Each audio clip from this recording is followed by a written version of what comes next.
ఎంత పడ్డారని ప్రతి ఒక్కరు కూడా నిర్వహిస్తాము. అందువల్ల మీరు అయిన తర్వాత వెళ్ళిపోకుండా ధన్యవాదాలు మనలో స్థితిలో ఉంది.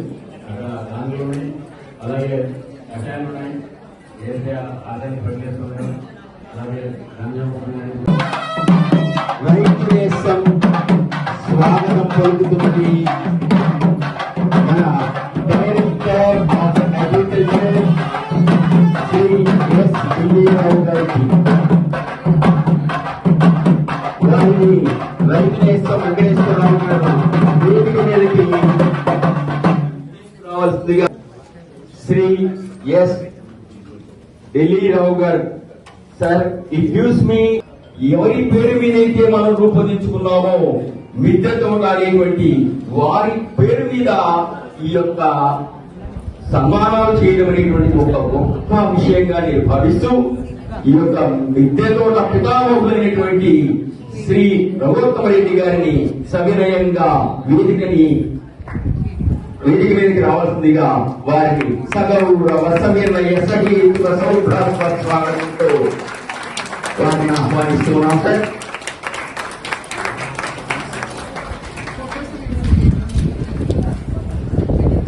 ఇప్పుడు రైతు నేస్తం చైర్మన్, పద్మశ్రీ అవార్డు గ్రహీత,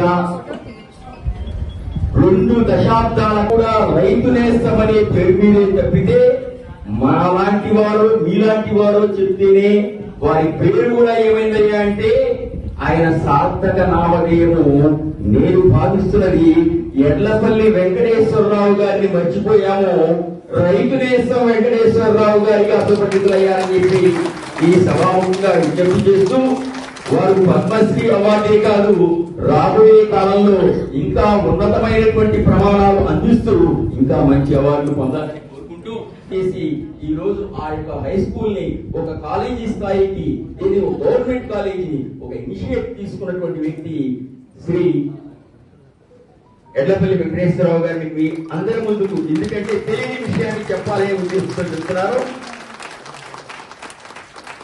ఇప్పుడు మరి ముందుగా వేరే అతిథులు రావాల్సినటువంటి ఉన్నప్పటికీ కూడా కార్యక్రమం లేటు కాకుండా వసతిగా ప్రార్థిస్తూ ఉన్నాం. అసతోమా సద్గమయ తమసోమా జ్యోతిర్గమయ.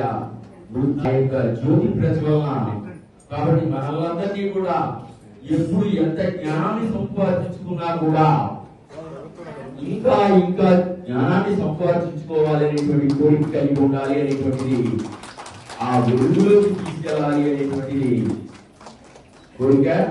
ఇప్పుడు జ్యోతి ప్రజ్వలన జరిగింది, థ్యాంక్స్ సార్. అదేవిధంగా మిగిలినటువంటి జ్యోతులను కూడా గౌరవ అతిథులు మరియు శ్రీ వెంకటేశ్వరరావు గారి యొక్క చేతుల మీదుగా జ్యోతి ప్రజ్వలన కార్యక్రమం జరిగింది. చాలా సంతోషం సార్. మరి మనందరినీ కూడా ఇంకా ఎక్కడన్నా మనలో అజ్ఞానాంధకారం ఉంటే ఆ యొక్క విజ్ఞాన జ్యోతులను మనం వెలిగించుకోవడం అనేటువంటిది మన భారతీయ సత్సాంప్రదాయం. దానికి చిహ్నంగా జ్యోతితో మొదలు పెడతాం. అదేవిధంగా ఈ రోజు రైతు దినోత్సవం జరపడానికి ప్రధానమైనటువంటి కారకులు చరణ్ సింగ్ గారి యొక్క చిత్రపటానికి అతిథులు మరి పూలమాలలు మరియు పుష్పాలతో అలంకరిస్తున్నారు.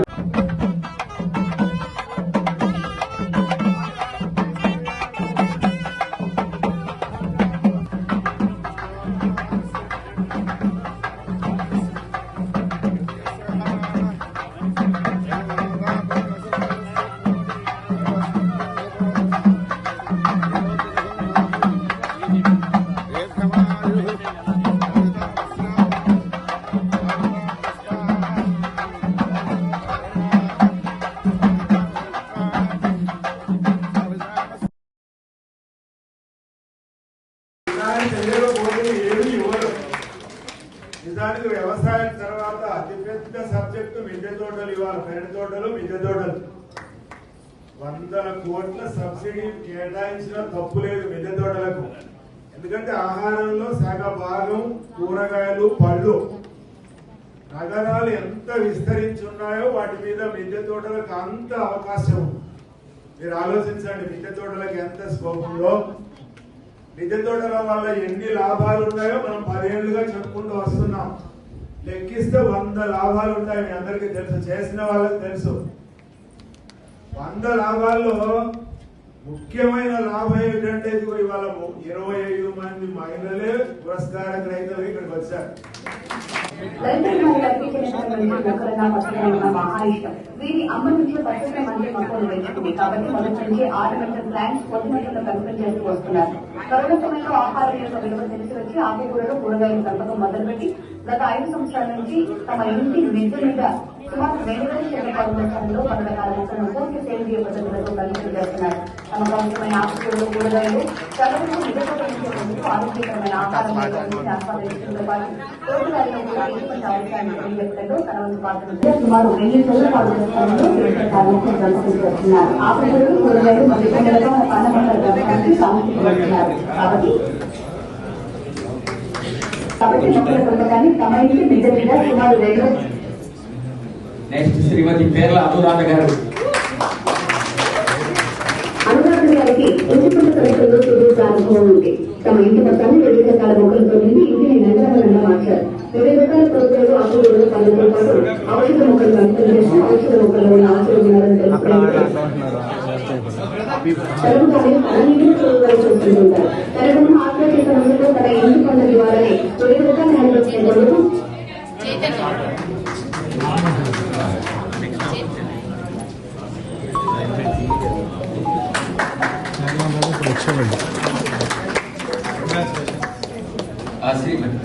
శ్రీమతి పేర్ల అనురాధ గారు.